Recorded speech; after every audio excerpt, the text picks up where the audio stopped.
Capcom podcast. I'm Cameron. They call me Justy. And Amelia. Yay for Amelia, She's yay! back. She's back. About time. I love it. She's back. Dare I say yippee? Dare I say yippee ki other buckets? Yeah. Actually, I think it's yippee kayak. I forget how that's a Brooklyn Nine-Nine reference. For anyone that watches that show. Well, I guess it's just me. Alrighty. How's everyone doing? It's unfortunate that show only ended up having one viewer, but it went on for a long time nonetheless. So today, I hear that we're gonna be talking about a poem from hundreds of years ago. So is it hundreds or is it thousands? I guess it is thousands technically. Because Thousands it's is just a lot of 700 BC. I want to say something like that. Estimated. Something. Spread. That means it's over 2,000 years. Long time ago. It is thousands. In a galaxy far, far away. That's actually the first. Far away. Oh, that's the text on screen. In a galaxy far, far away with apparent magic. So, this was a big one. People were like, okay, finally. Justin, what movie are we watching? Because it's the film of the week is the Odyssey. Those who can read that there. And Christopher Nolan's The Odyssey 2026 is about the Odyssey. So if you went to high school or something, you maybe know the story. The tale of Cyclops and sirens. I don't think I read the Odyssey in school. I didn't, but a lot of people did. I read the Iliad. Oh no, I'm so sorry. Which is wild. Okay. And even more, I don't remember if I thought the Battle of Troy was in the Iliad, not in the Odyssey. It is, yeah. It is. Yeah. Because the Odyssey picks up at the point of the Odyssey is that it picks up at the very end of the war. Yes. Right. At least in terms of material that's covered, whereas Iliad is about like how the war starts through the conclusion. Yeah. So Christopher Nolan has the prequel money to grab. Christopher Nolan. A little bit about this film that I think is important, at least for my little brain. This film cost $250 million to make. I learned that fact recently, and everyone's like, "That's not a lot of money." Not a lot of money. I spit upon honesty, that amount of money. In all honesty, like when I think about it, it truly feels like it should be a lot more expensive than that. Just by the fact that they had they used film and they used actual boats on actual water, and it's like not like all fake. So I'm like, for the fact that you were on location with a big camera that's about the size of a chest, of a war chest, and using film rolls that can only last 3 minutes in the camera before you ran out of space. I kind of get it. It kind of makes sense, especially because I think, what was the fact? Deadpool and Wolverine cost twice as much to make or something like that, which that movie. Well, you got to pay actors. They say that for the Odyssey, out of 250 million, half went to Thomas Holland, so they could have Spider-Man in the movie. That's not true. That's not right. true. I forgot that I lied. It's just him, the only star in the whole cast. There's no one else. That's the one. He's the only one. He's the only one. No one else in this movie has any sort of fame. Not even random people with one-liners. Well, they wanted to get the TikTok audience, so they need someone hip and or modern. So hence 125 million going to Thomas Holland. Yeah. Look, this is Christopher Nolan's latest, movie after Oppenheimer. His latest movie. Is it a movie? Is it a movie? Is it a web series? Is it a bunch of just reels put together on a big screen? Who's to say? When you watch it in IMAX, that's kind of the visual format, if you think about it. Yeah. I mean, don't agree with me. Totally. IMAX 70 is like 1 to 1.4, I think, or something like that. Yeah, sure, I know Like numbers. it's higher. It might be a little higher than its or something like that. I don't know. Very like more length, more height than width. Is that how they advertise it in the theater? Like, you are watching IMAX mode on the biggest screen. It's longer and higher. Okay.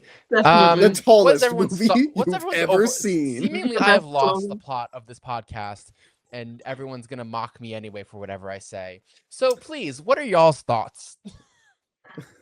Well, I'll give the brief synopsis just so we're not breaking podcast lore. The Odyssey is about a wonderful little man who's only has positive traits, named Odysseus. He's the king of Ithaca, and he just wrapped up doing a whole war thing in Troy. They invaded, they won, yippee, and all that. And then they have to go on an Odyssey. Odyssey. Yeah. Could we all say that in unison? The Odyssey. Yeah, perfect. To get home. And but along the way, it turns out it's a lot harder just going across the seas for a little bit than actually like winning and surviving a war. And we're gonna deal with magic, apparent magic, and monsters, and defy the gods. I think some people were upset that was like kind of like the direction in terms of how people at the time would feel about the concept of defying the gods, and that's kind of just not wasn't the initial like vibe.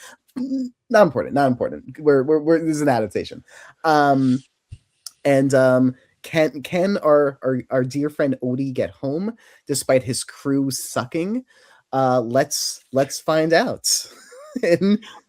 Meanwhile, we have Penelope and I want to say tracheotomy, which is in fact not Telemachus. Telemachus, thank you. At home, trying to defend Ithaca from the suitors who want Odysseus's wife and her hand in marriage.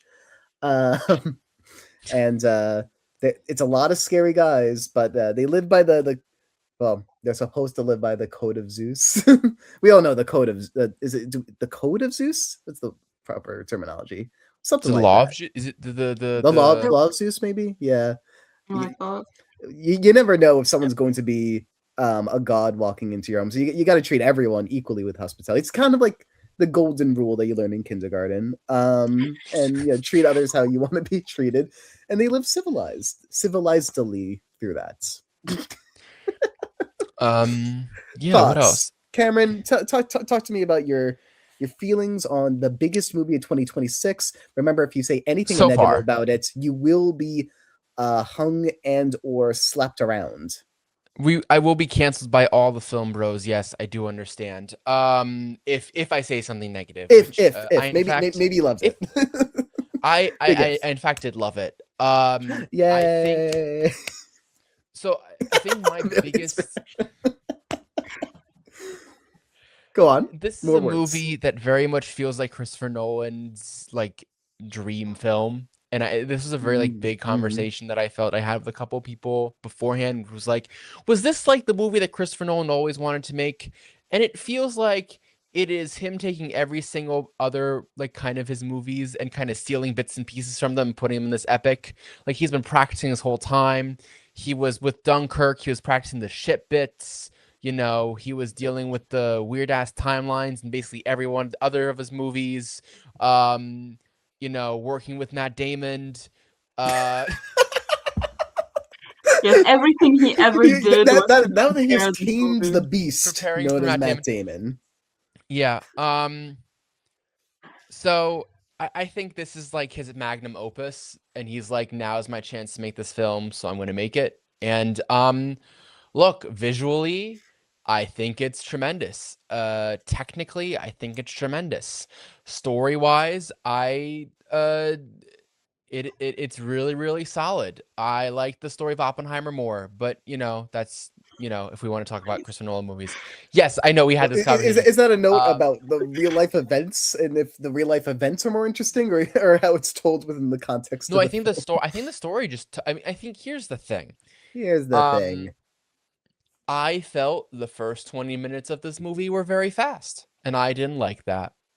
I thought it was like it felt like overly fast and overly fast paced and overly cut. And so it took me a lot longer of a time to get into this movie. And I think that's something that, for example, Oppenheimer didn't do. I went into it and was like kind of already in it right away. And I think I love that so much. But yeah, but I also think, for example, like the acting in this film is better. I think there's so much, like, I think for me, these two films are on very equal footing. But I think the Odyssey is one that I prefer more than Oppenheimer. But yeah, I think, I really want to see it again. I'd love to see an IMAX 70 millimeter because I only got to see it in IMAX digital. Because I am a film How could you? boy. How could I? I didn't take the 4-hour train ride to Prague. Yeah, you're not Go committed. see an IMAX 70. Not committed I'm not at committed all. enough. No. So we'll try to see New York or Pennsylvania, I guess. I guess we could go to King of Prussia. I forget how far King of Prussia is from where we're at, Justin. Is that a couple hours? Do you know where that is? Not a clue what you're talking about. Okay. King of Prussia, Pennsylvania? Sure. Amelia, what were your little thoughts? Like a broad First of all, sense. are we just going to call him Odie? Is that a thing now? Our boy Odie? I always called him Odie. Odie, I love it. I'm down. Yeah, it's very cute. No, I also, like, I think when I watched it, I really enjoyed it. And then afterwards, I was like, okay, no, like, it was a really good cinema experience. Like, it's a fun movie to watch. I think we had this conversation after, and we were wondering, like, oh, would we watch the movie again? And I don't think it's one that I would have to see again. I was like, Okay, it's a really good experience. You got the experience, yeah. Yes, like it's fun, it's everything, but do I feel like I need to rewatch it? Like I'll get a lot more out of it upon rewatching it? Probably not. Still real for that. But then again, I agree with you on that, by the way. I don't disagree. I just love how 70 millimeter IMAX film looks on a screen. And so if I have that opportunity, I'll take it. You know what I mean? Would I go out of my way otherwise to see it again? No. Like, I truly won't. I like talking about like long movies. Like, for example, The Brutalist, I saw a couple of times, and that's a movie that I could watch over and over and over again personally. This one I can see again, but like I'm not gonna go out of my way to watch it one more time, if that makes sense. Fair enough. Yeah, I mean, I still think I'm not the biggest Nolan fan. I think I'm most risked to offend, at the highest risk to offend the film bros. Not a huge Nolan fan. I think even coming out of it, I liked it more than some of his big name movies. And the more I thought about it afterwards, I think the more I liked it. It's definitely. So is this your favorite Nolan film? Like I said, my childhood is the Batman movies, so that's the nostalgia. But I think otherwise, probably yes. Aside from the nostalgia, probably yes. Yeah. I'll take it away and say, just looking at like, I'll come back to my roots with the Odyssey in a moment. Epic the musical. I'll come back to that because obviously that is like the rendition of the Odyssey. But that's it. I look at this movie and I'm seeing a bunch of men going on their journey and it's looking gray in the trailer and I'm like, it'll be fine. I wasn't expecting to watch one of the best movies of 2026 this week, and yet what the invite you didn't delivered. Expect it? Oh, and after the invite, I watched this, and this was pretty good. Nice. Wow. So Justin, you're gonna get canceled for that comment, saying it's yeah. Lay it on me, whatever. Wow. Too bad. The Odyssey inherently is episodic, right? It's like this. There's this adventure. There's this adventure. I think throughout the Odyssey parts of the Odyssey, it really just depends on the sequence. Some sequences I'm like, that is crazy creative, and I'm so fascinated. And there's other sections that I'm just like, okay, well, interesting, I guess. There's nothing, I don't think there's any like lame parts of the movie, but I don't know. I wavered a little bit throughout the movie during the Odyssey section, but I will say that there's a section of the movie that exists outside of Odysseying that I think is where the movie shines. Like really, really shines in a way that's like very emotionally moving. So I'd say for 2/3 of it, I like it, and for another third of the movie, I'm like, yeah, banger, let's go. So you liked Oppenheimer more than this film? Yeah, Oppenheimer's pretty good. I like it. Maybe I'm not a Nolan head. I really like Inception. I really like Dark Knight. This one was good. I liked it. I'm gonna have to be the slight contrarian. It was still like I'm the contrarian apparently in this, and I felt the IMAX on my eyes. But like it was good. We'll talk like if we go into spoilers in a moment. I could be like that part was awesome. That part was awesome. So here's my first question before we go into spoilers, because this is a big conversation happening online right now, and I think it's an interesting one.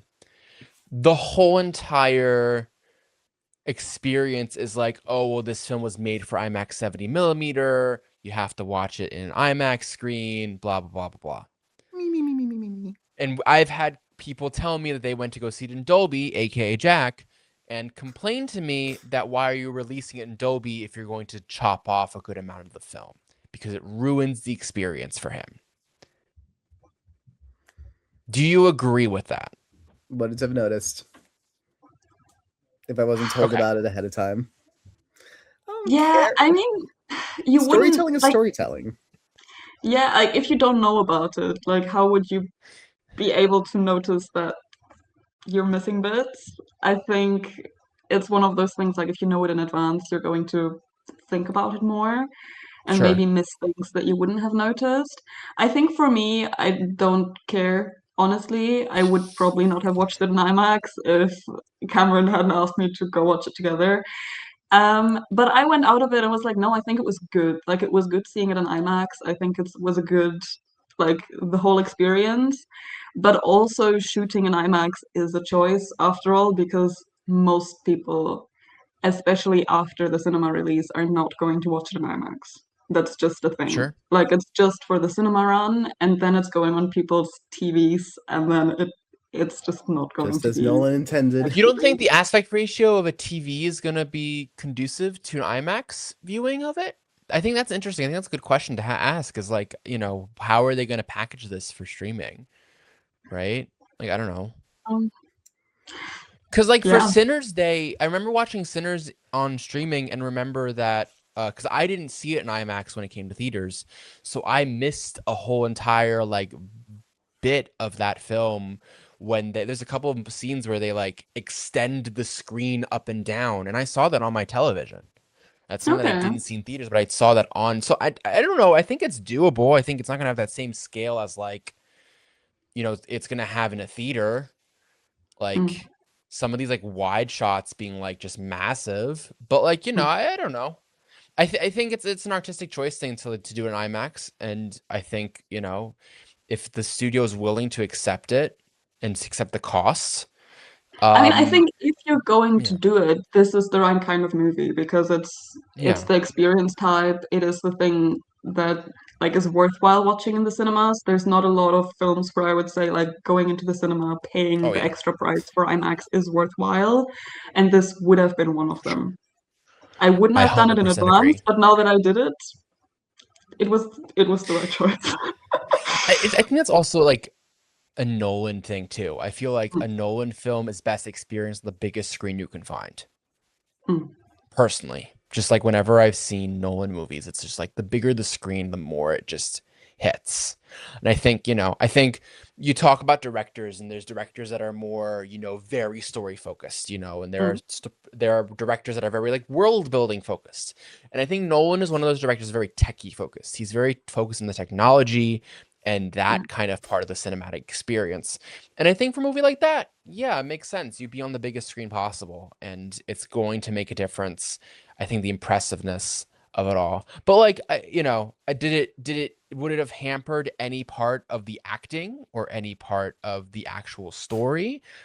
I don't think so. I don't believe. And Justin proved it. So, although they did like it the least out of the three of us, which is kind of surprising to me. Is it surprising? I don't know. Like, yes. Listen, I as someone who's experienced the hit musical epic over and over and over again, I had high expectations. I'm not gonna lie. And maybe I'm just not like as moved by not. We need spoilers on. Throw them on. I can't. We just have to talk about the details. Let's talk about it vaguely chronologically. Because I mean, like, I'm gonna say vaguely chronologically. Maybe we could talk about like the timeline chronologically. Vaguely chronologically, as in the how the story is. Who knows? Or whatever floats the boat. Difference, right? This movie structures itself differently than the book does, or than the poem does, right? Sure, yeah. And that's kind of an important part of how Nolan Calypso as a framing device is interesting, especially when they don't really want to do anything interesting with Calypso.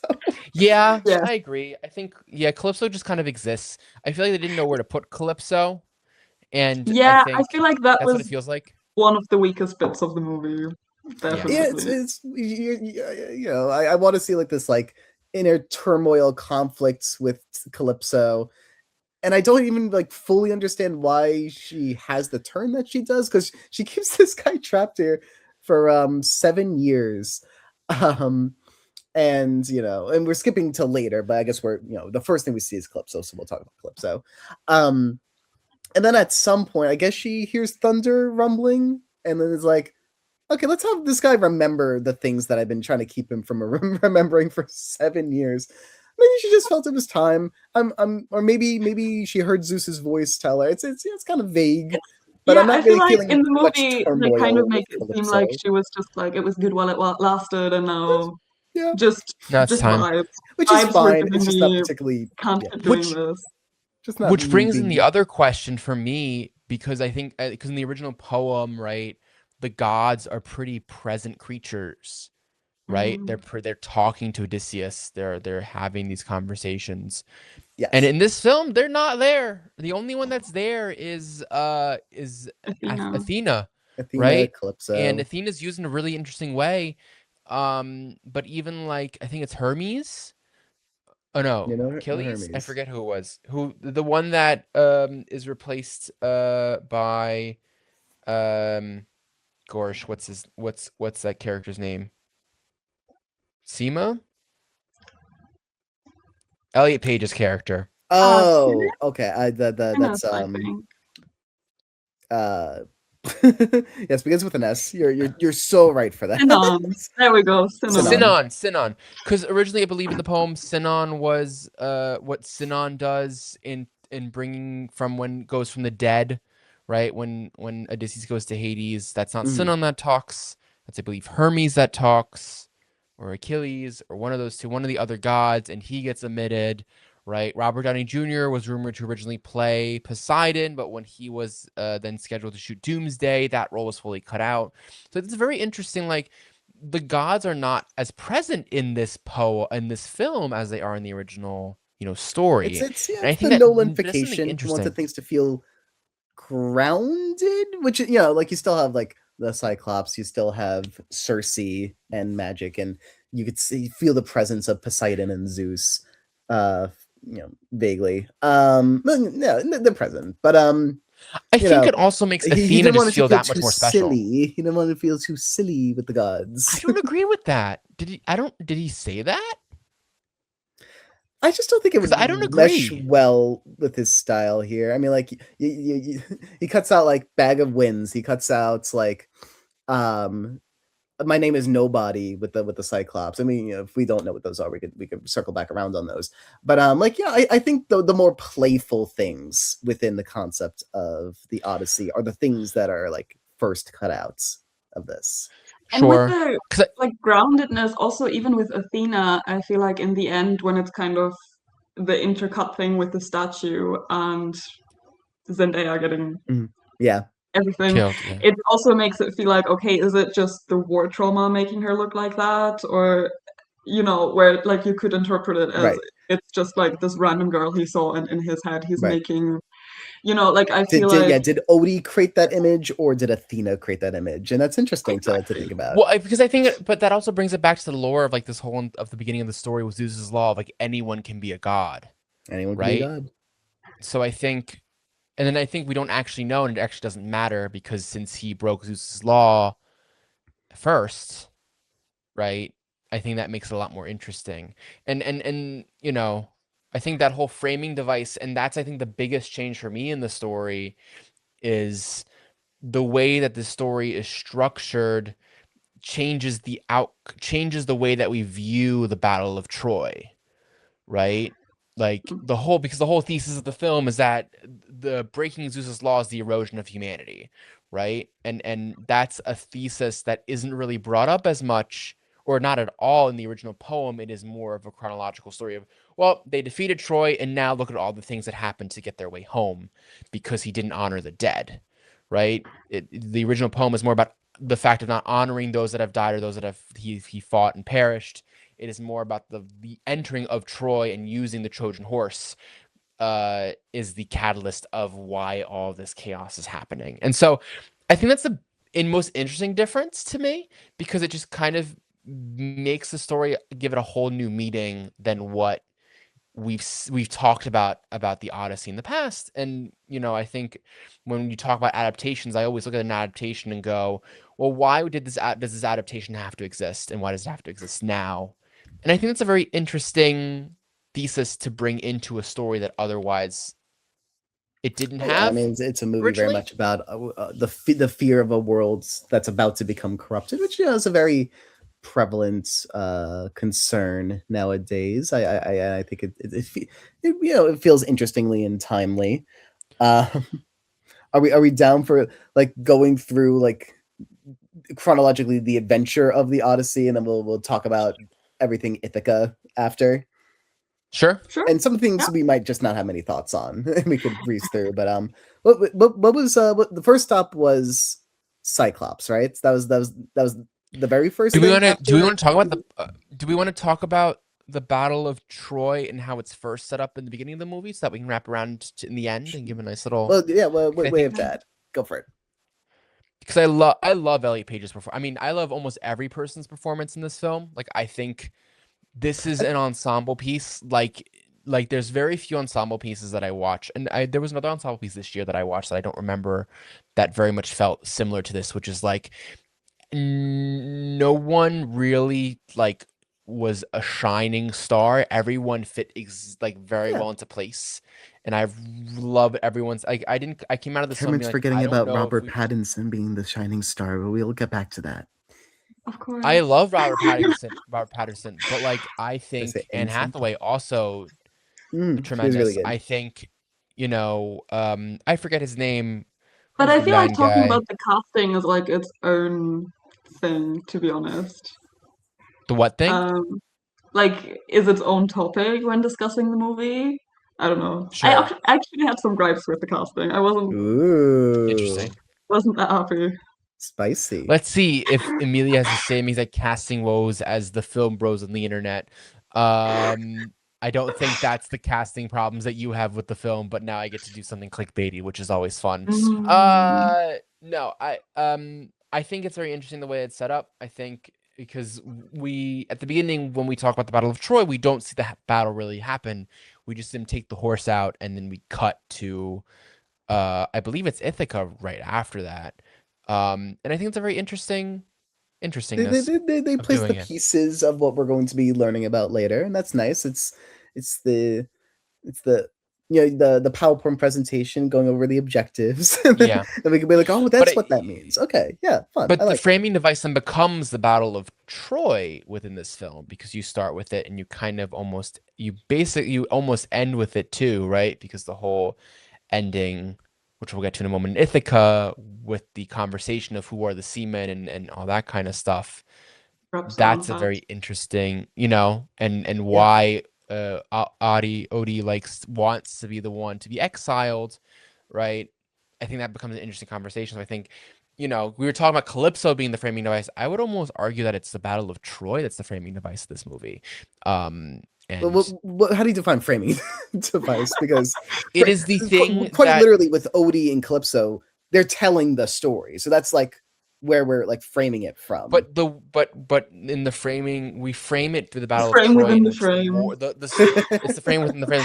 Like the more we start to tell, the more longer the story is happening, the more we find out about the Battle of Troy and what its significance is throughout the film. So like from a narrative perspective, Calypso is the framing device from how the story is told, but on the emotional arc and on the messaging of the film and kind of the theme of the film, I think the Battle of Troy kind of frames that's the it in a little bit better iconography. way. That's the core of the story. But it also, Semantics. but it's also how we start, but like, because Calypso's only in the like what bookends. 2/3 of this film, because Calypso I isn't. mean, I mean, wasn't one doesn't really include the other. Where the story's being told from. But what were you saying, Amelia? Yes. And I feel like it's it's both, right? Because you have the Battle of Troy, which is like kind of like what you learn it's all about in the end. But then, like you said, Calypso is what's telling, like what is giving you the structure of the film. So they're just different kinds of framing things we have going on. We'll talk about Calypso in a moment, a little bit more, and we'll go back to the beginning, which I believe the first battle is where. Who knows the Odyssey better than I? Justin? Wait, what's the question? Are you talking about Troy? No. We finish Troy. We win the Battle of Troy, next, right? and then they go. It is Cyclops. Okay. I think Cyclops was next. Which definitely one of the standout elements of the movie. We hit a little. Did you know that was a puppet? That was a 60-foot puppet. Wow, if that's a little puppet, the person puppeteering must have been huge. It was a 60-foot puppet. What? No, okay. And like 100-foot person puppeteering it. Definitely. Yes. I saw production stills. This must have been from the Land of the Giants.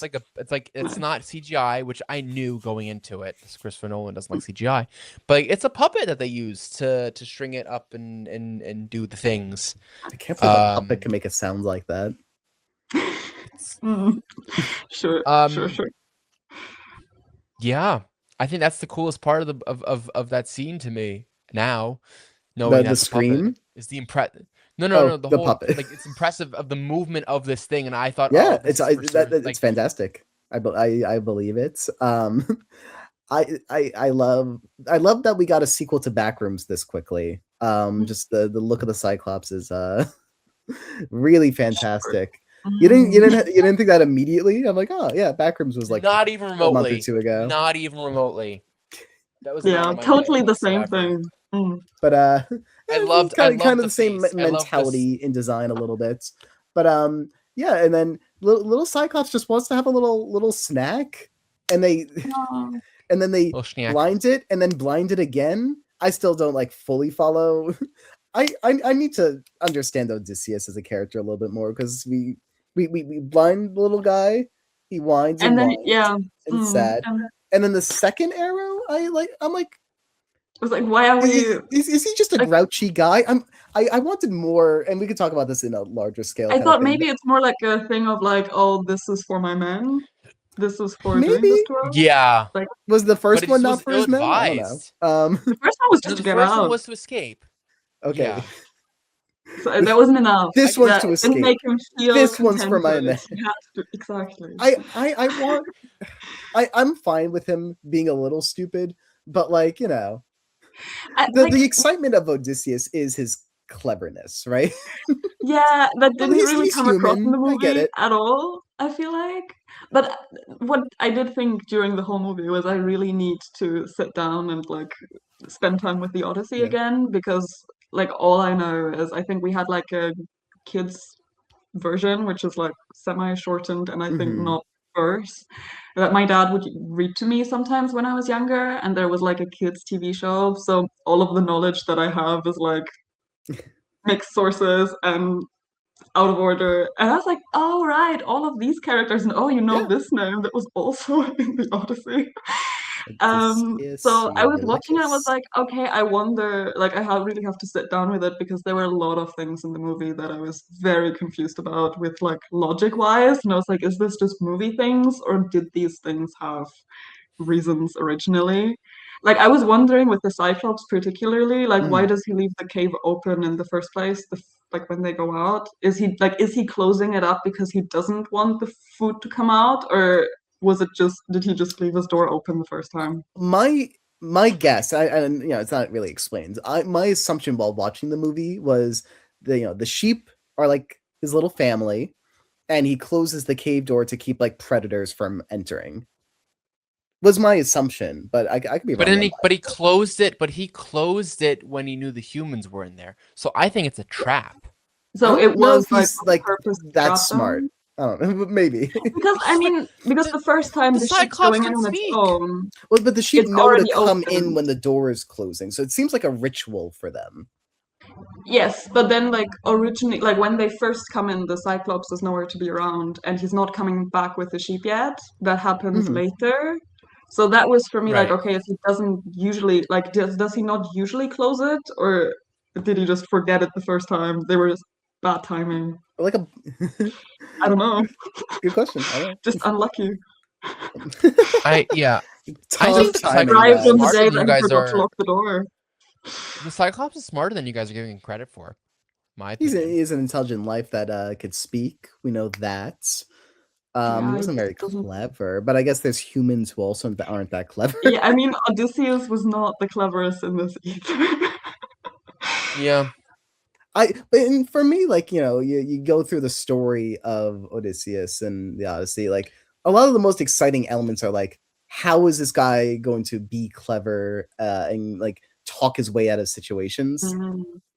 I don't know if there's a single like talking way, like his way through out of situations here. Yeah. I mean, Cersei. with the Oh yeah, no no no! Yeah, I mean, that he had a thoughtful conversation with Cersei. Cersei's the other like this. There's two for me like parts of the Odyssey part of the Odyssey that like I get really excited about, and that's Cyclops and Cersei. I thought Siren was a good beat too. I think actually like Siren is a the way. good beat. Mm. Yeah, but I think it's a technical beat and not a story beat, which is why it's so impressive. Underworld is good too, except it's not.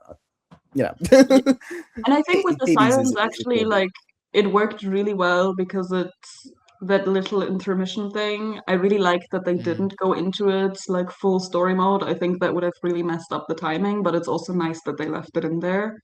Mm-hmm. I think we'll get there when we get there, but I think it was the episode after the Cyclops where I was like, this could have easily been left out. And it would not The change Land of the Is Giants that was easily the most yeah? cuttable part of the movie from my That perspective. was the second one, right? That was after the Yeah, Yeah, that that's was the next. second one. So Because I it was gonna comes bring that then, one and then up Cersei next. comes after that. That's how come. Okay. Yeah. The Land of Giants happened, I guess. I guess if they were gonna do it, I guess it is as bare bones as it possibly could be. They get the beat that they want of the screaming giant kid, and like that's supposed to be like the standout moment of the scene, and then you deal with 15 minutes of Them running. big soldier men coming and people run. I'm like, Yeah. it's fine. It's Yeah, I mean, I was wondering with that, just like, was it just there to show us that this keeps happening to them, that they kind of get in somewhere, try to get some food and whatever, and then they get out? I was like, is it just trying to do that? Because we get that with basically every yeah. beat, I like guess every they episode. want Yeah, you to but I feel the think weight of tragedy after tragedy. So it's nice to have like a quick one in there. I wouldn't Yes, mind like it it being definitely even felt like the quicker. main one where it Yeah, was I just like we agree. have to reduce the amount of crew that he still has with him. Yeah. I felt like it was just so we had an excuse to leave them all Yeah, behind. but you could have. I think to Justin's point, you could have shortened that bit by like a quarter of it and been happy, Like right? honestly, Because I I think, think the whole yeah, episode there was nothing in there where it changed anything for the story. He saves Eurylochus, and like right at the time that they make their next ship porting, Eurylochus is already like, yeah, they're voting you out. Sorry. It's like, dude, Yeah, Odysseus just saved you, and he's about to save everyone again right after but this. because he's just mad because he's like so many people dying. I guess he just Yeah, I didn't can see like why being someone would praised. get grumpy about yeah, well, yeah. that. I don't know. Yeah. But I mean, also, what we find out the later is like, no matter what, everyone was gonna die anyway. Even if they went the exactly other path home, it just feels like they would have all just died anyway. died. No. So like, at least they got to fight Hey, at least they and got then to turn fight. into pigs, Okay, so Yeah. yeah, next is Cersei, which which I that think that is is a one of pretty the other delightful sequence. I do love the Cersei stuff. so well done. The Also, a whole like couple of logic molding. questions about that sequence, though. Lay it on us. Let's jump straight to it. Tell us about Yeah, logic yeah. questions. First. Yes. What comes to mind? I mean, because it starts, right? The beginning of the sequence is like them all going to her, Odysseus going hunting, Mhm. and then he shoots the animal and figures out it's people. Yes. But then when she cooks the meat, it's kind of suggested like, oh, we're just slaughtering animals to be animals. So I was very confused. Like, do they turn back into people when they get killed, or is it like a sometimes they do, sometimes they don't kind of I think situation? she can keep the spell, Okay, I so if she kills guess. them, it's okay. Maybe Did it's she just that. want Odysseus to kill Maybe the they're just pig? eating people. You know? I mean, they are eating people, but maybe it is just human organs. I don't know. Yeah, maybe Yeah, just human meat that they just chop up well enough for no one to yeah. notice But I did that really it's like that just episode. human. Like, it was Yeah. definitely I like that we're calling because it it was episode. also That the is only one of one my where we see that Odysseus actually really cares. I feel like in the Yeah. other ones, it's kind of just like, oh, let's just go in there. Oh, it's not going well, let's run away. And with that one, it was like, oh no, he wants his people to get out. That He, yeah. despite not being a two horror two points. person, the best parts of the Odyssey's Odyssey is the two most horrific sections. Yeah. Like I think molding the that whole face like and the molding eating and and like the like yeah. it's It's very really memorable. wild. But it's so well done. It's like And Odysseus technically comes just in like and all the animals so are I mean, screaming honestly, like, "No, don't get in! Wink, yeah. wink!" I must say, like, for me, the whole turning them into animals thing, like, I was like, it's very well done. I felt like it was a lot of just showing off. It was like, oh, we can do this really cool. I was It's like, really after cool. a couple of shots, I was like, I get it. Like, you can show it because you can do it, but also, Yeah, like, we get it. interesting. But then also, the length of it obviously adds to how uncomfortable it makes you feel because it's like, no, we're Right. not yeah. skipping through it. You are going to watch it, and it's not very enjoyable. I think Right. Cersei is giving like a speech throughout too, which I think also kind of like Fair and enough. then also we see Yeah. the others watching this happen as they can't stop eating and kind of what that That's kind of true. does to them. So I think there is a level of just, like again, and I agree with you, it's like this prolonging for the sake of prolonging it into, the uncomfortableness of it all and the insanity that creates and that making everyone kind of the whole audience uncomfortable but also terrifying. um Thoughts on having, but I think the interesting part of that also is originally in the poem it's I forget if it was Athena or one of the gods gives Homer. Odysseus the potion to be immune to the spell of the food, Well, right? I'll That's have how it you know original that in Epic the musical, it's Hermes is it who's Hermes? Okay. Okay. I don't know about the poem. Who cares about the poem? I'm here for the But like For I all of musical. the musical. which I find very Next podcast interesting. episode, that one, please. I you know what, Kim? I think I can show up for Thursday if we replace Inglorious with Um, Epic the I think musical. I I think the whole That's the other way around. that whole yes. I think that whole sequence is just so interesting because, you know, while we're talking about what feels like Odysseus just being like this person that's not as smart in the film as he is in the poem, in this moment he actually comes out as smarter, which is a very interesting choice then for him to be, for then to Nolan kind of to kind of flip flop all this around, all in the name of just getting rid of the gods within the film. So yeah, you know, it's an interesting thought. Unfortunate in a few ways.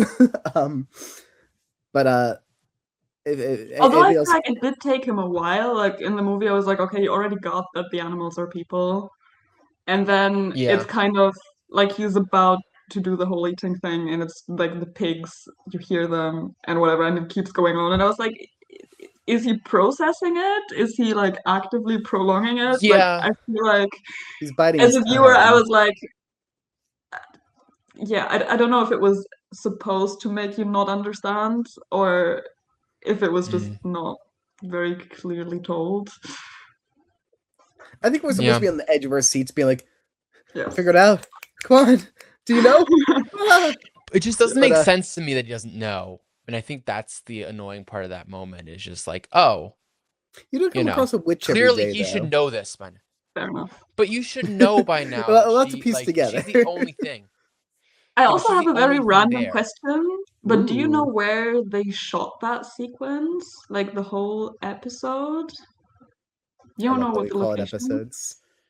Cameron, take a guess. And we're gonna say that it's factual, no matter what you say. It was either, I think it was either Iceland or Northern Ireland. It was one of those two. Yay!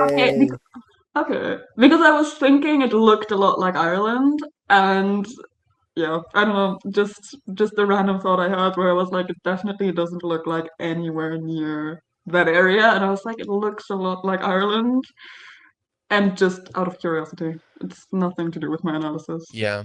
Just curious. Or Scotland. They use Scotland for Ithaca. Okay, that's interesting.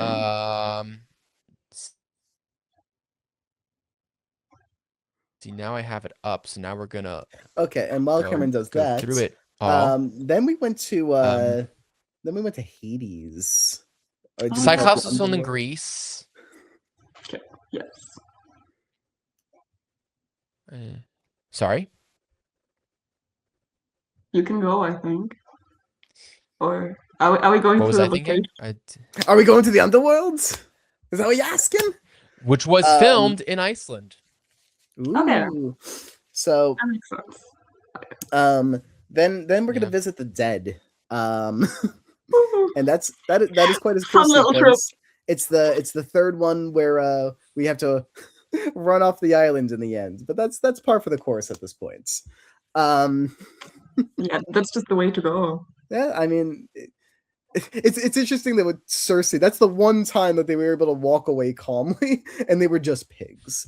So they're like, oh, that's fine, okay. Yeah. I guess it was enough emotional trauma done to them at that point. They're still reeling. Yeah, they're just happy to be people. But yeah. Then we hang out with Elliot Page and Eggman, Dr. Eggman. Dr. Eggman? Agamemnon. Oh, you mean the Safdie brother, the good Safdie brother. Oh, there's an evil one? Yeah. Wow. Okay, got it. I didn't know. Wait, do you actually not know this story? I don't know the full lore. With Josh Safdie and the whole. All right, we'll talk about this later. Later. Okay. I don't know. Those that are interested, look up the whole. It was the whole thing that came out last year with Josh Safdie after shooting Marty Supreme and why the brothers don't shoot together anymore. Fascinating. Yeah. But Cersei guides them to speak to the dead, so Odie could talk to a wise but dead prophet who's gonna tell him about how to the path home, which happens to also be a path where everyone else dies. But maybe if he tries hard enough, he can defy the gods. Even though everyone really tries. tells everyone tells him is like, you can do what you want. Yeah. And he's like, yep, I'm going to do exactly that. It's an anti-free will movie, which is exactly what we need these days. Kevin agrees. Insanity. Yeah, that's why I laughed so hard that my face contorted. You know? My condolences to the face. Thank you. Yeah, I think, you know, it's I don't know. That whole Okay, good point. Anyone have comments? I don't know if I have actual comments besides the whole I mean, we'll the get look back of to it all get was the very part in a cool. bit, but like I think the whole moment with Sinan is the best moment of Hades. Personally. I mean, that's the majority too. Like it's two parts. It's using Sinan to make Odie feel bad and consider the importance of worshipping those who are not worshipping, honoring those who are helping respecting him, or honoring, respecting. And then there's Agamemnon, that one, who gives him a warning about you know what it's like to be back home with the suitors, and then you have the prophecy, which and then the running and then away, everyone chases them down. Yeah, really rude of them. That was like, very necessary for that whole scene. These guys we didn't have enough running in the movie. They do not have enough like calories to burn at this point. Like they can't you can't be chasing them away. It was just like we don't have time for you to walk. Just we gotta keep this movie going. Absolutely. So then we're dealing with sirens, and our really smart protagonist is like, I need to hear the song. If I'm this stupid man, you should know that it's gonna drive me crazy. I'm sorry. That makes sense though. What's he get out of it? Like, that's logical. No, it's not logical. It's cool. No, it's logical. It's you can wait. No, you'll know when to unwax your ears because I will stop wanting to go to the sirens. That's the whole point. I believe that's also the original poem too. I believe that, and I don't disagree that makes. Yeah, that is. That because definitely in the movie, the way I understood it was just like, I really want to do this for my own character. You know, I but he goes, you'll know when to take the wax out. You're right. At first he says, I want to hear it. That just feels, and that's I feel like it's more of a sly comment. That feels more like a sly comment. You're right. I take it back because the sly comment is what stuck with me. But you make a good point. It is actually probably the most clever Odie is in the whole movie. I also think it makes sense for like his character journey for the movie a lot when he's like, oh, it's telling you all the things that you want and him having to carry that pain. Yes, and because that's, I think, if I don't misremember, that's kind of the point where he realizes that part of him just doesn't want to get home. Yeah, right? A lot of like concerns. Yeah, but he also wants to be like in the arms of those he cares about again. So like, I'm sure there's a lot of conflicting feelings there. Yeah. Poor little guy, and he's all anxious over Agamemnon. I'm never gonna say it perfectly. That one, Dr. Eggman. He's all anxious over the fact that guy got jumped by his own wife. Yeah, I mean, he deserved it. So yeah, I mean, yeah. Ain't that just the way? You don't sacrifice your daughter, bros. Don't do it. For favorable wins. Yeah, I mean, and if you sacrifice her, at least don't just forget about it. Like, it felt very just like, oh yeah, that's the thing I did. It was worth it. Rather than like, it was a sacrifice I had to make. It was like, yeah, whatever, she's gone now. Let's talk about something else. Oopsie doodle. Then we go to see Scylla and Charybdis. Charybdis, the whirlpool, and Scylla, the six-headed the creature. It's so much fun. It's so good. I think and I also I think visually that's one of the more interesting parts of this film. I mean, I don't know how they created the whirlpool. I don't know. That's a real ship. They were like, we just shoot on the ship for months. Ragging on that whirlpool when they first had a trailer, because it's just like, oh, fun fact, circle in the fun water. Fact. There's that moment with those dolphins that was unplanned. Those were just wild dolphins that just showed up, and they just happened to be filming.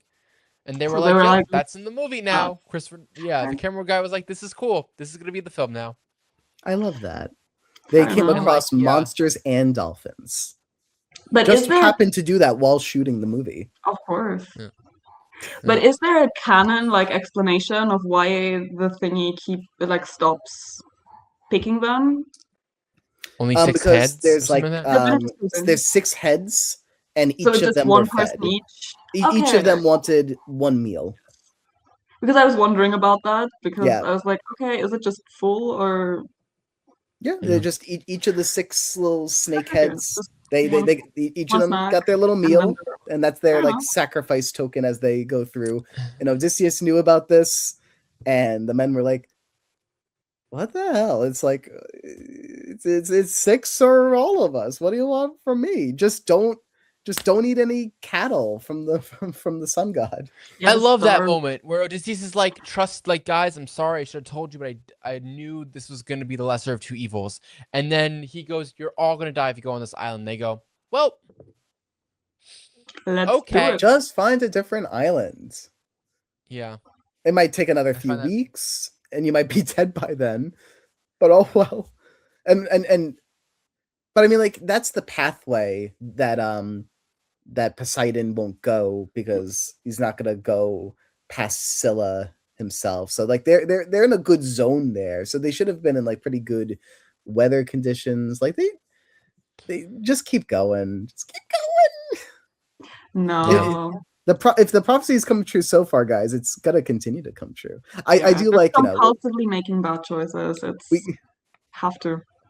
We get to that island, and I think one of the best lines in the whole movie. I'm not gonna quote it perfectly, but Odysseus is like, "Did you think the gods wouldn't notice if you ate the cattle quietly?" Like, that was really funny. Yeah. Dude, these idiots. I hate them. They were just a liability, really. I don't know if we. Well, they wanted to mutiny him anyway, so what does it matter? Mutiny him anyway. Listen, I know the movie's about like respecting those who had passed and all that, and those who have worked under you and such, but does he really have to honor these guys? Is that worth exile? I hate these guys. And he should too. I mean, the thing with the framing of the movie is definitely like, as a viewer, you just want to get it over with. Like, you're just like, rip off the Band-Aid. Yeah, exactly. Where like, I don't know, like, again, don't know the story that well, but in all the previous adaptations and everything I've seen, it's like a tragedy when people die. And with this one, I was just like, okay, we don't really care. It's just like, yeah, just exactly like rip off the Band-Aid, get it over with, and we're out of here. It is what it is. Don't prolong it unnecessarily. Yeah. I do truly love, though, throughout this whole entire... the dead, but we're not really that much into living anymore. No. Throughout this whole entire story, the whole crew thinks that this is Odysseus's fault because they hurt the Cyclops twice. When in fact, it's all Odysseus's fault because he didn't bury the dead properly. So the crew wasn't that wrong. Yeah, or because of the Trojan Horse with the in the first place. What do you mean? What do you mean? They literally go when they're like, "Oh, there's a storm. There's a storm. Oh, well, you pissed off Poseidon because you hurt his son." Yeah. And then at I the know end, that. I'm talking about like is it are you just basing off the poem that's why the gods are angry with the not burying and respecting the dead part at the beginning, or are we? But also the law, said in the movie? The law of Zeus, I guess. But that's the whole ending in Ithaca that he gives, where he's like talking about Athena, and then he's like, "Oh, look at Troy and what I did," and everyone's gone, not looking at me, so it's fine. So I'm just gonna ramble. I had to blow a nose. So look at Troy and look what I did there and how I disrespected everyone, and then look after that I disrespected everyone, and that's why the gods are mad at all of us because we're the sea people that everyone's afraid of. Yeah. The sea people is an interesting element of this movie because like they kind of are bringing chaos where they go. Despite the fact that that's like supposed to be like the scary people who are because they're very worried about the collapse of civilization and like, okay, we are a civilized people who could read and write and we're thoughtful, and these sea people are going to come and take that all away, and we're not going to have language anymore, and everything's going to be a mess.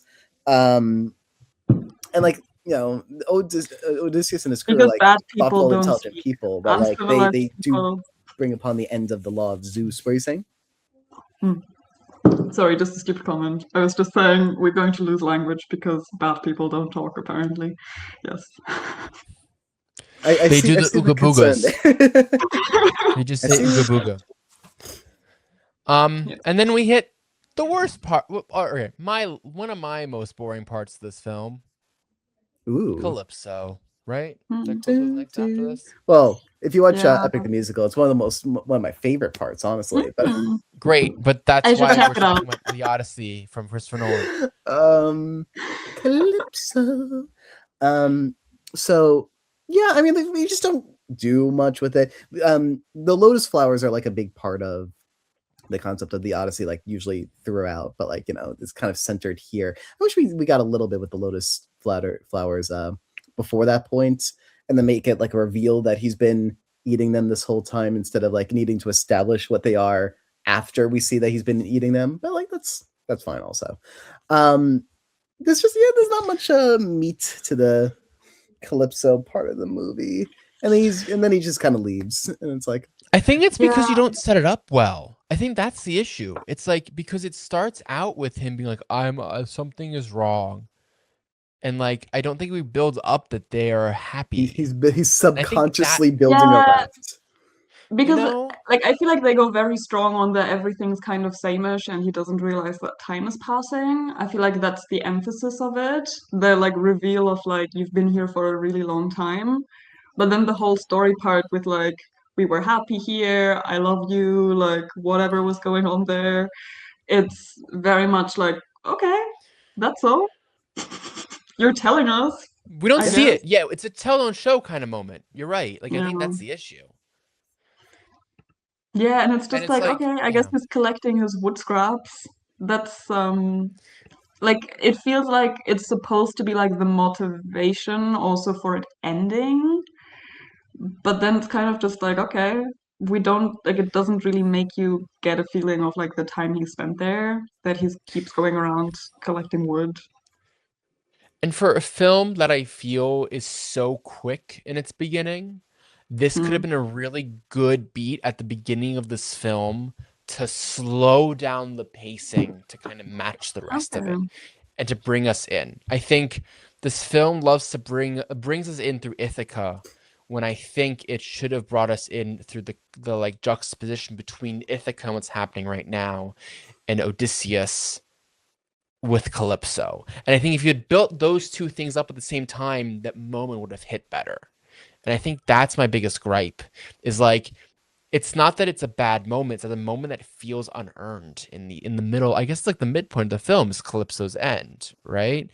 It's like kind of the midpoint for him to decide to want, or no. In terms of runtime or in terms of structure? Structure. It's not the midpoint. Sure. It's more like the climax, right?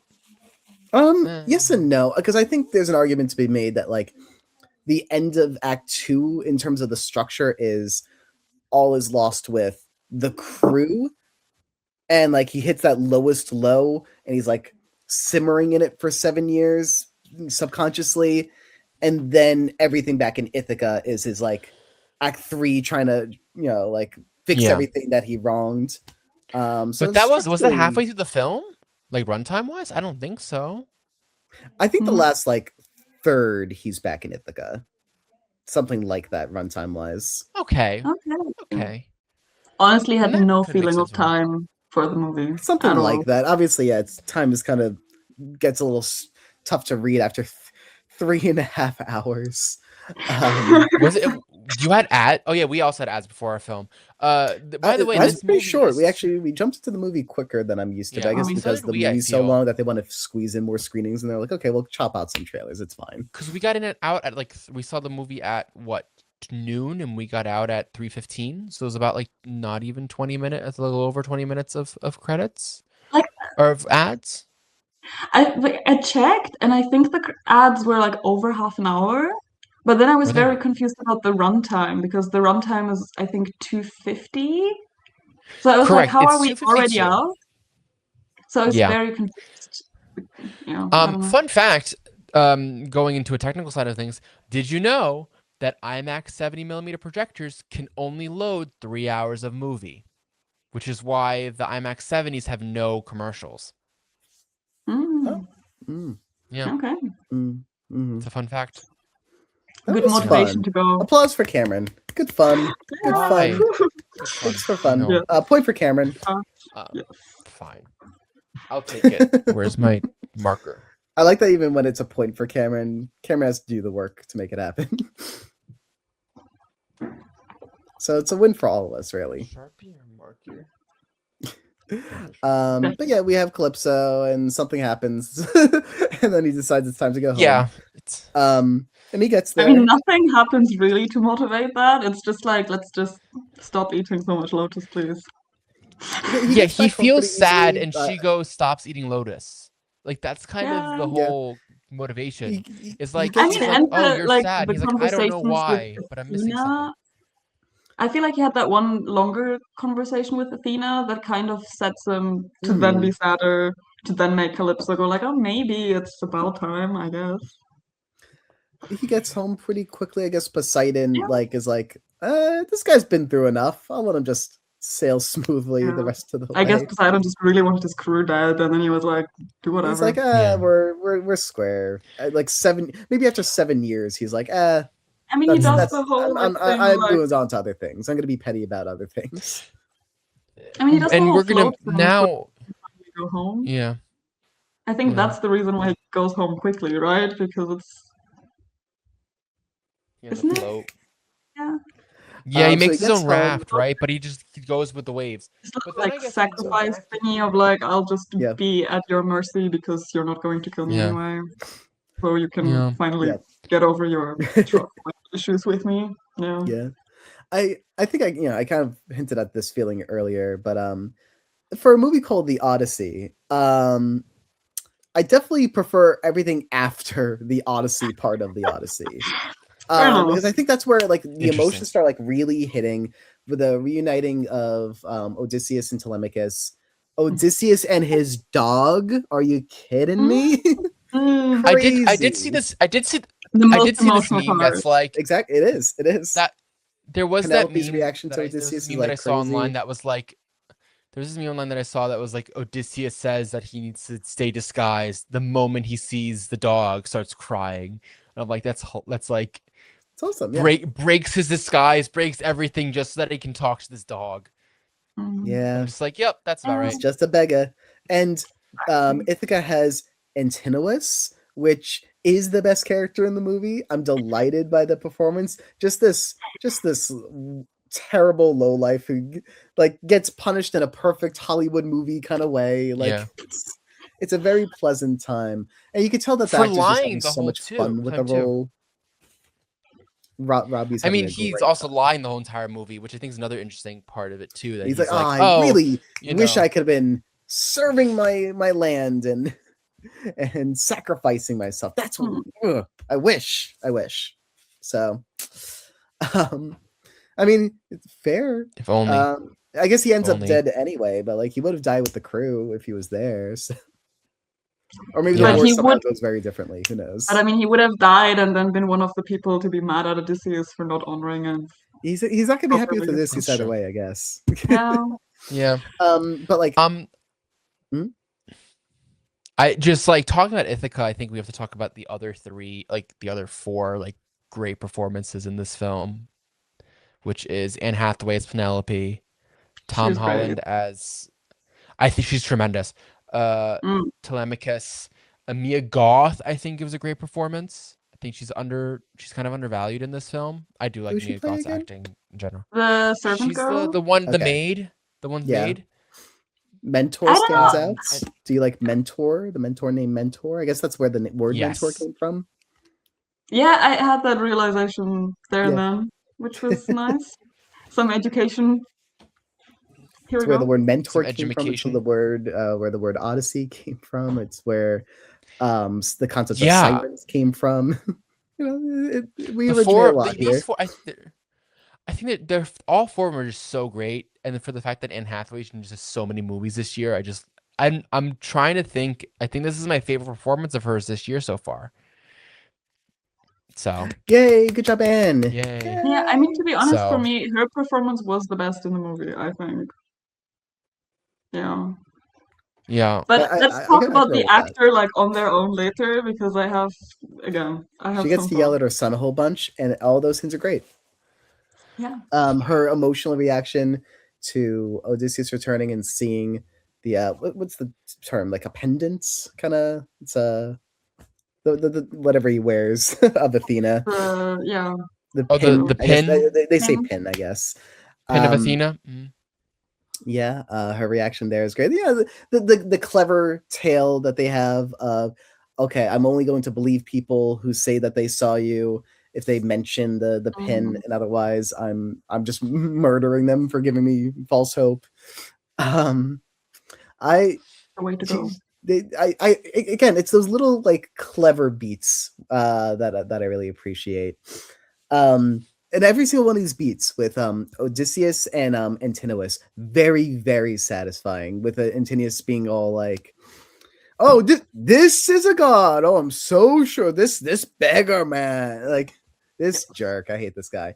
And like you really want Odysseus to like just be open about like, okay, yeah, I am the king, but no, he plays it coy for a while, close to the vest. It's not until he does the arrow shoot through 12 axes, which is such a cool, fun, satisfying Yep. moment. Strumming that bow, it's honorable, and he's about to start the hunt. you know, um, it's played very very fun. You get the justice on this guy who did dirty by our Sinon. Um, it's I think all the stuff that takes place in Ithaca, that's like the really fun, satisfying stuff in the movie. Which credit to the movie, they built up really well to that beat. That whole bow pluck, I think, is one of the most satisfying like sound Yes. design things that I think Really this nice. film does. And Mm. this film does really great sound design. I think it's like I think the first film in a really long time does such great sound design, and that it does that. The whole thing with the sirens that we were talking about before, where they plug the ears and so you can't hear the sirens either. Like that's such a great moment. I mean, Ludwig just brings a tremendous score in after like now this being like his third like hit of a score in a row after the Odyssey and Sinners, right? Like I think it's just like the tremendousness of this of the sounds in this film are just so great. Although I must say, I mean, in the cinema that we were in specifically, like the sound was on way too loud. I watched the whole movie Ooh. with earplugs. I heard everything. Yeah. Yeah, it's a very loud theater, I do have to say. Yes. Yeah. And even when we And went you can out, I tell feel like I heard yeah, more people talk about the sound being too loud than talk about the movie, which was a interesting. problem. But no, I do Interesting. agree. Like the sound design was great. It was just a shame that it was way too loud Mm. in the If setting. I had one complaint about like the Ithaca portion of the film, it's that I was I think the fight like starts and ends very satisfyingly. Odysseus versus suitors. I think there's a Mm. good like 50% in the middle of it that is just like, okay, it's moving. There's movement on screen. I'm not know if I'm following every bit, but I like was very You it's mean the pretty torn fight about, satisfying. itself? You mean yeah. the fight itself? Yeah, I was really torn about that because first of all, like the whole Odysseus killing them, there's the part where you're like, okay, no, like this is important and like it's built up. But it also goes on forever and it's just it random does. people at some point Yeah, where you're Yeah. like, okay, like we get that Antinous doesn't want to go in and fight himself, but I feel like the moment where he keeps being like, oh, you go get that, you go do that. Like it's very he does that like 3 times, maybe more. Where I was like, okay, like we get it. And then with the first few couple of times are very funny / satisfying. But I Yeah, get like what you mean otherwise. definitely playing the humor, but then also with Tom Holland going up there and doing like trying to prevent the dude from and I was like, are we just making fun of Tom Holland's character? Sorry, don't remember his son's name. That one's too difficult for me. Telemachus. That's the one. I think the question is, and this is something that I was thinking about throughout that whole entire fight scene. Do we think that the whole point of that was we think they were going to die? Because I kind of felt that way halfway through this fight scene. I was like, oh, they want us to think that Odysseus going to die at the end of this, and that he doesn't get exiled. And that was his grand plan. I don't, because we know, like, the whole thing of, like, after that happens, go sail to the west go or sail west whatever. as what? Yeah. So I was like, I feel like film-wise, like, if as an audience you think that he's going to die there, it's like you didn't listen to the setup of that happening later. I don't know if that, but I don't know if I agree with that. That's very interesting. Okay, interesting. Because just because we set it up that he needs to do that doesn't mean he will do that in the end. But then, like, that decision would have been, like, undermining the whole point of, like, what they tell you is going to happen no matter what you do. I guess. I don't know, like, it was a bit weird for me, and I feel like the whole fight was just, like, it was, honestly, it could have been, like, 10 people against Odysseus, and it could have had the same effect, rather than have, like, just him killing hordes and hordes. Tons and tons of people. Like, it was like, we get it, like, he did the whole thing, and I don't know, I think the whole scene, it felt way too long. I think that was also one of the more boring parts, where it was like, are we just going to get there? Like, isn't Tenuous just get it over with? But at the same time, I was thinking like, oh, if it didn't take that long, like as the kind of like climactic like solution to all of the Ithaca stuff, if it had been shorter, like would it have felt enough? Because if you cut that fight short, it's kind of like, okay, Odysseus just doing it and like, you know, just shrugging and it's like solved his problems. So winning in 20 sure seconds. Yeah, that makes sense. Yeah, I get what you Yeah. mean. That makes sense. But then So he it was like- dies, but he also doesn't. So. Yeah. He just really wanted some weapons stuck in his body for like, I don't know, acupuncture. It did look pretty cool. The spear hanging out of him, just flopping as he's walking to Penelope, that was a choice. that spear specifically, I was like, this is kind of wild. Fair. I was like, okay. Fair but enough. yeah, before we get to the end, Yes. which we kind of, or the end / the whole realization. Excuse me. I'd like to talk about Sparta. Oh, interesting. Yeah. The whole like beat with Sparta. Like we skipped. Right, we skipped First of all, we that. skipped through the whole first part of the whole Ithaca story, right? With True. the suitors and what that means. The fact that you know, Robert Pattinson is having an affair with Mia Goth. Mm. Affair feels like a weird word for what they're doing. What do you like? Like he's hitting. You mean on the fact that they were queen. kissing? Truly, what do you mean? Well, because he's clearly trying to have a relationship with Penelope.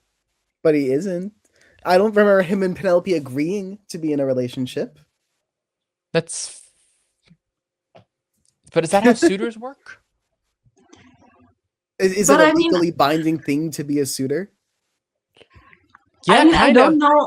I don't know about like how relationship like marriage contracts work in like ancient Greece, but I feel like for him it was just like, yeah, I can go kiss the servant and still go marry the queen. Like one doesn't really exclude the other. But they're clearly not just kissing. That was not clearly just kissing the servant. Yeah, but I mean, until he's married to the queen, or even like in a committed relationship, I think he's villainous in many ways. I'm not putting affair on his list. Yes. Scummy, I think, is that's the part of the whole scummy part of his character. Yes. You know?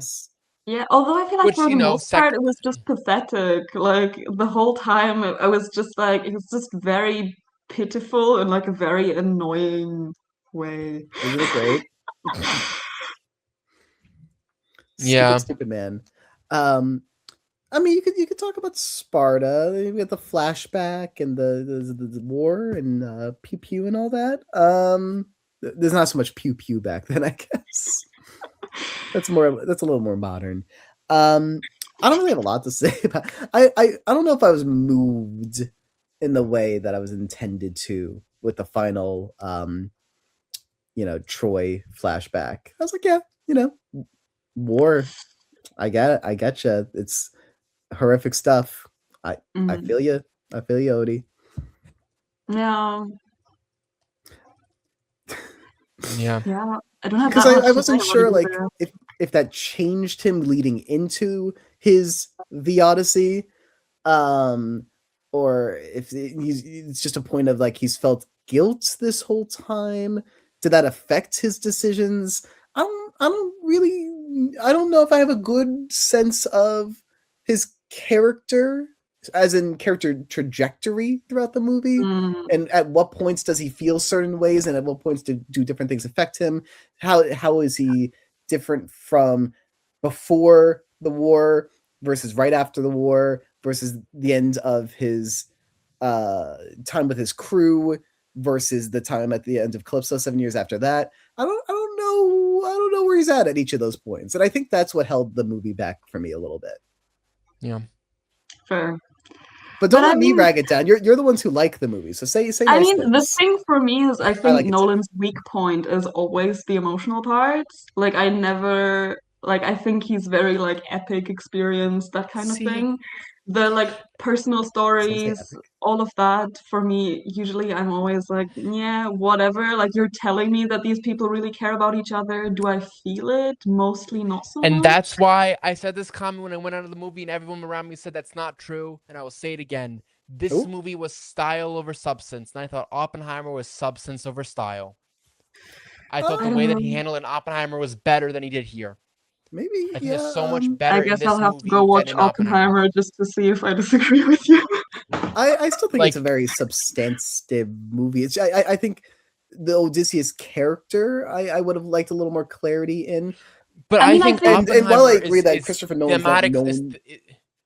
I mean, with a lot of the stories in this movie, like even with Agamemnon and that whole thing, it feels like we're being told this as like a thing that like affects Odysseus, but it's not like we're caring that much. Like, were you emotionally attached to Agamemnon?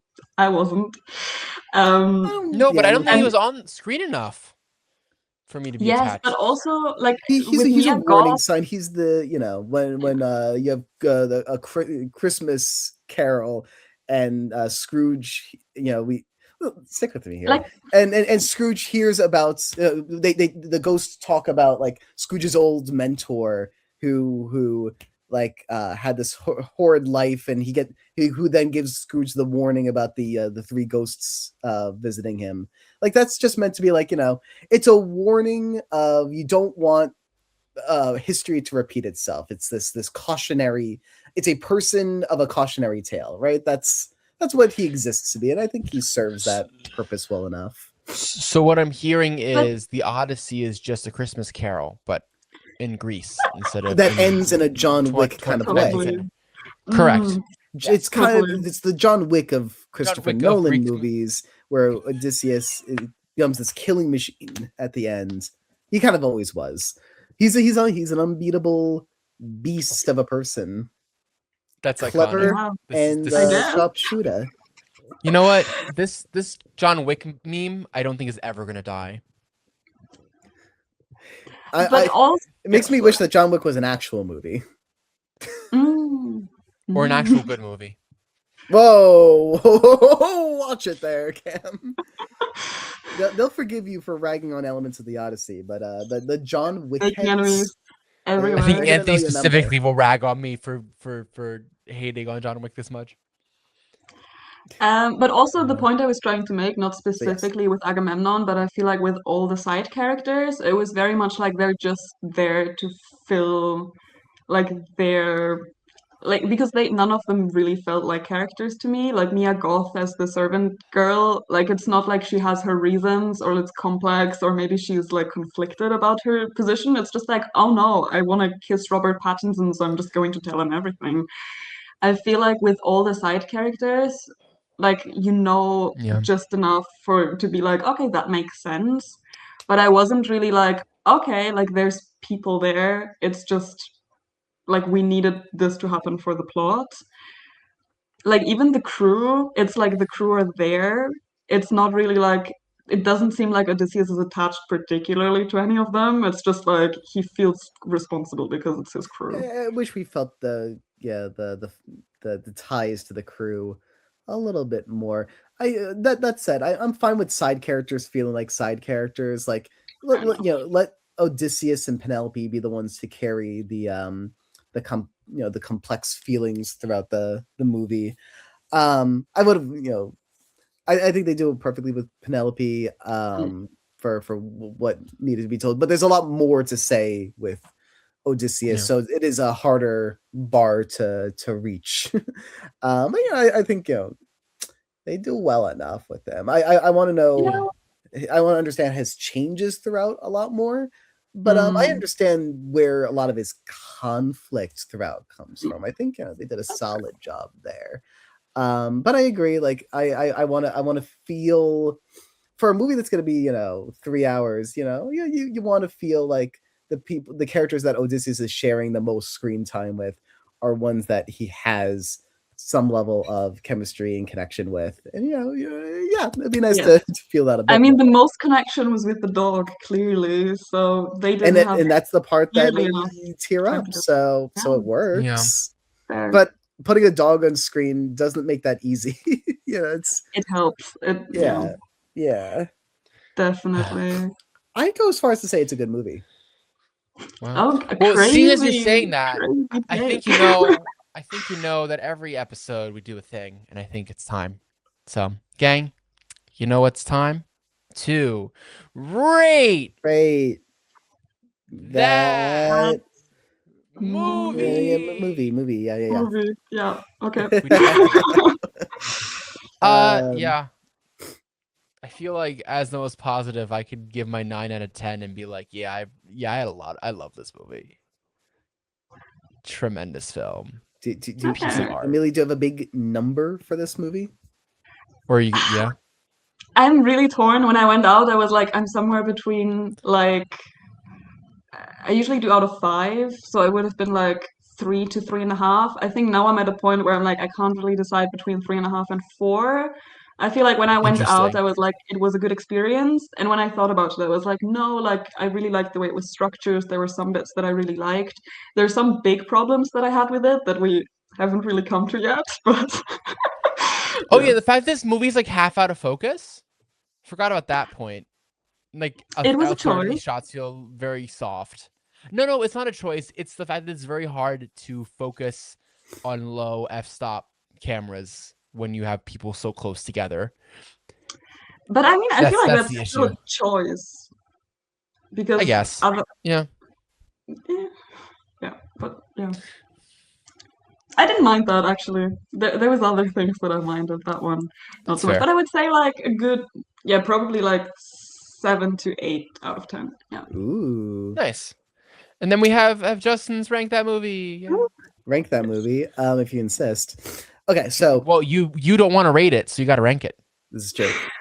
So out of 68 podcast movies that I've seen, only missed a few. I like Lord of the Rings, the Odyssey out of 68 at 21. Ooh, which is that higher or lower than I thought you were going to put it at based on this conversation? Yeah, what's like above and below it on the? Well, that's where I usually go next. So that puts it below Moonrise Kingdom and No Country for Old Men.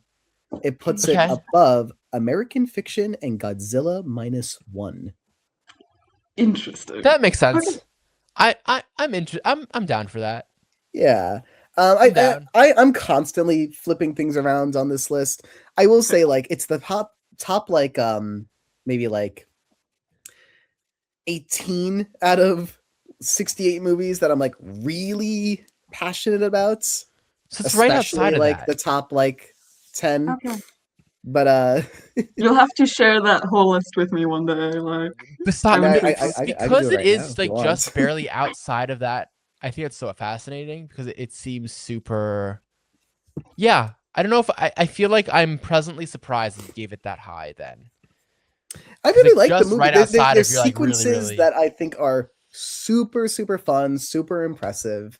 Um, I was never like bored in the movie. I think there's some parts that like I lose engagement compared to other parts of the movie, but like it's I'm always intrigued as to what's happening next. I like my little journey. I like these guys hanging out and making stupid decisions. Some of the joy of the movie is laughing at them. But like I think to some degree, it's not. I wouldn't call it the intention of the movie, but it's not the intention. Um, Stupid people make stupid decisions, and it's fun to find the joy in that. But like, what am I gonna So put it? funny enough, Yeah. I'm gonna say this. I've given the last 5 podcast movies. 1, Mm-hmm. 2, 3, 4, 5. Yeah, 3 of the last 5 I've given the 9 out of 10 to over the span. Wow. Goodfellas, Fellowship of the Ring, and this all got 9 out of 10s for me. Okay. Goodfellas was very fun. Felt. And then Supergirl got a 4, and then Independence Day got a 3.5 out of 5. So 7 and 8. I'm changing things in my little list as we speak that are completely unrelated because I'm just like, no, that could go down Amazing. one, that could go up one. But There's yeah, always that some- being said, gang. Oh well, Amelia if still you had want some to- complaints that we didn't get to yet. So I'm down to wrap up with True. Amelia's complaint corner. Okay, Before so we we're do that, just I going wanna to give a end this quick on like announcement. all my complaints. Yeah. Before we do this, we're gonna have Okay. a quick thing. If you want to see these episodes early, please join our Patreon. Have fun with it. We have a Discord where we can talk with people. I'm on it. Justy's sometimes on it. Maybe Amelia will be on it at some point. Who knows? And there's yeah, a you get to link hang in out and the talk about movies. description. I think there's still at least one more free slots. So that's the link in the description. So join and have fun. Yay! Oh, yeah. And now we're gonna spotlight Amelia to give her gripes. Okay, I mean, first of all, I Oh, think God. oh, it's just me now. Okay, sure. Cameron likes doing that, and I always get so uncomfortable the moment Cameron does it. Yeah, also because I can't see like your reaction. I don't know if you're just going to accept me. Yeah, sure, I'll just go anyway. I will. I can't speak on Cameron's behalf though. Amazing. I think I'll get over it. But yeah, I mean, I think first of all for the cast, like I think like everyone was good in it. I think the casting made sense. I also think it was like the super obvious choice for everyone. There was no one where I was thinking like, oh, I've never seen them act like this before. It all felt like I know they do this well, so we're just going to put them in this role. Like I feel like I saw like Tom Holland had like 5 scenes where he was acting. The other time he was just him doing what he does and fitting the role because that's just his persona. Sure, yeah. I feel like Is that a bad thing personally- though? I don't know. Like I honestly think for most of the movie, I was like, okay, I'm watching Tom Holland. I was like, I'm not watching Odysseus' son. I think for Matt Damon, that was the only one. Like Matt Damon and Anne Hathaway, I was like, okay, no, I'm feeling this. Like when I see it, I see their characters. With the others, like especially what's her name? Calypso.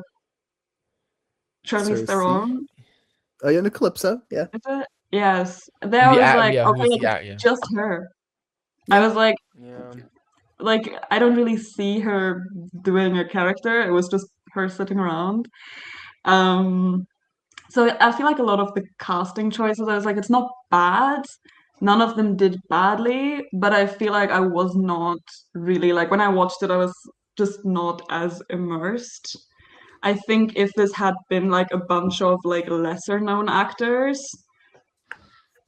you would have been like, I'm watching Odysseus rather than, oh, I'm watching this like A-list cast doing performances. You would have been like, oh, these are the characters who are living the story. With this, I was like, okay, it feels more like, I mean, with a lot of the choices made, I feel like it was more like watching like a play or a fairy tale kind of thing.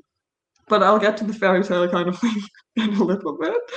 So the casting, I was like, it's not bad. I think I would have enjoyed it more with just yeah, but then my second point, I'll just do the transition here. Yeah. Sorry. Yes. Because my second point is that I think the makeup was really distracting Interesting. because like the styling again, like I feel like they weren't styled to match the characters except for probably Anne Hathaway and Matt Damon. They were just styled to be that like A-list characters looking cool as whatever. I don't know, like I feel like Tom Holland, you could cut him out and it was just be like, oh, it's just Tom Holland being him. You wouldn't be like, oh, that's him in the Odyssey. I'd be like, oh, it's just a random picture of Tom Holland. Like out of context, I wouldn't really recognize that it's supposed to Interesting. be that like timeline setting. I feel like most of them are just styles to be them. Yes, that's my second take. And then the third take was like historical accuracy is like it can be nice. It doesn't it's not necessarily necessary. I think the costumes were distracting because they were like within the film really inconsistent. There were a few bits where I thought, okay, the costuming is actually distracting. I think when Tom Holland comes Interesting. back from um the whole side plot, where is it? Sparta? Yeah, he's in Sparta. Yes. Mm. So when he comes back from there, he kind of looks like an English aristocrat with his little like waistcoat thingy.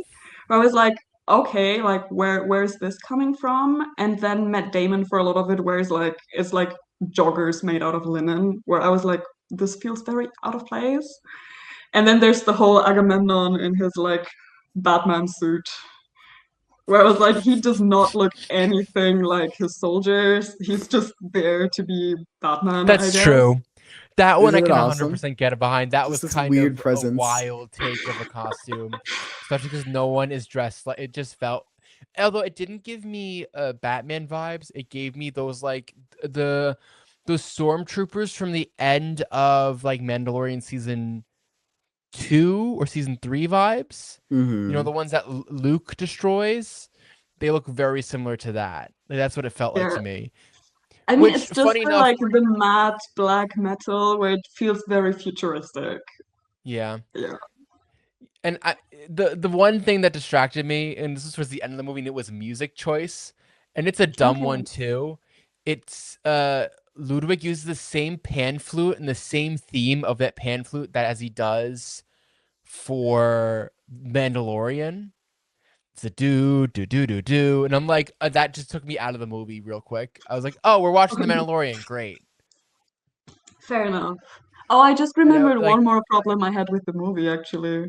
Completely unrelated, but you can go finish Nah, first. that was the one that Okay. was I If it- it and I turned to a friend while watching the movie going, I think we're watching The Mandalorian now. And she didn't realize it's the same scoring artist as The Mandalorian, as well as like all these other Yes. big movies, Smooth and she was really transition. confused. We just went Yeah, straight I from was waiting for Odysseus Mando to come into in on his jetpack and, start shooting absolutely. everyone. You know, Pew pew that's how that pew. works, right? Do-do-do-do. Fair. Do do do do do do do. What was that? Do we have What another was exciting Oh, complaint to wrap up with? what was the last exciting hot take? the last bit was that the ending, the ending was genuinely like I was so annoyed at him mansplaining to us again that like the whole Troy thing kind of messed things up, like war is bad. I was like, if you didn't get it by then, like they already told you, like in like they build Four up to times. it, you kind of get it, then they show it to you, then it's kind of repeated, and then at the end it's just like, oh, we really have to explain it so that people realize how deep this is. And I was like, you're just repeating yourself again. See, Yeah, I don't that's know it. though whose fault that is in the sense of I don't know if this is Christopher Nolan thing he needs to repeat it or if it's like that's the compromise he has with the studio. That's like, yeah, well, if we're going to do this on film where it's going to be really hard to replace things, then you're going to have to explain this theme 20 different times so that people get it in their heads. Okay, but at that point, with like directors this big, like I get that studios still have a big say, but if you're a director this big, like I'm pretty sure you can push your creative choices through. I You have think some 250 responsibility. million. I think $250 million begs to differ. Ooh. You know what I Okay, mean? interesting. I mean, I don't know I enough about think the background. Like if they like if he just wanted more money and didn't get it, like I have no idea how it like happened. especially because there was an interesting thing that I was watching that was about like why not a lot of people shoot on IMAX film, and it's not the sound or the costs. It's because studios know that if you shoot on this medium, that you will have very little room for changing in the edit. There's Mm, not much you can do after it's shot to change things. And okay. so any concessions that the studio gets will be at the beginning during the script phase, and then that final edit phase to cut things out.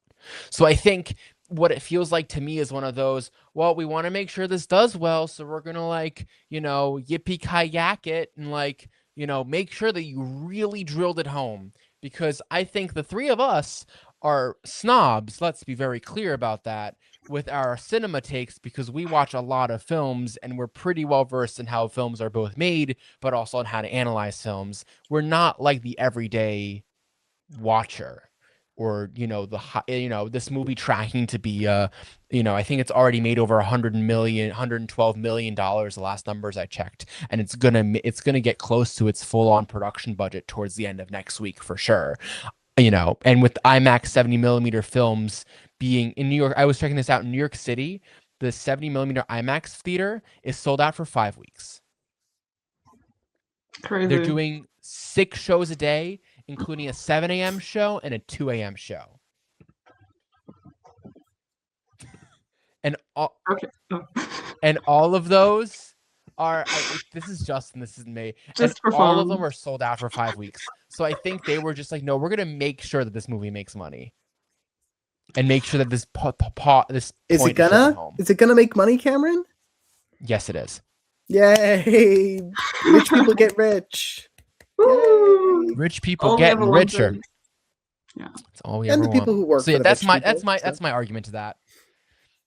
Not to Okay, disagree, fair not enough. disagreeing with Again, you on the contents. I think it's more just we yes. we are not putting enough doubt into the executives thinking enough. We're not putting enough doubt into the executives that put in their doubts about audiences. Okay, I mean, for that part, I don't care who we blame. I just think it was unnecessary. Sure. That whole ending bit could have been no dialogue whatsoever, and I think it would have been a lot nicer. Yeah, I agree. But I've started to have that comment more and more in movies, where it's just like, we could have just had nothing said here, and this would have been a nicer moment. Fair. But yeah. And yet a 9 out of 10. So good job. Good job, The Odyssey, according to Cameron. Yeah, this has been an Odyssey of an episode. It is our longest podcast to date. Ever. It is. After we it is things down a little bit. Long episode. Good job, everyone. The Odyssey is an Odyssey of an episode, and I'm really proud of two of us in particular. You won't tell us which one. I'm not going to tell you which ones. Okay. Yeah. But that being said, gang, thank you so much for watching. It could be you two, so. Could be the two of us. Thank you so much for watching the episode of the Capcom Podcast. I'm Cameron. Justy. And Amelia. Woo. And next week we're here for, Justin, what's the film called? When Marnie Was There? Yeah. Does that end in a question mark? When Marnie Was There. Does it? Is it? We'll talk about it. Is that the name? Next week. Goodbye. Bye from Ithaca. Goodbye. Wahoo. Oh, bye. Bye. Bye. Bye-bye.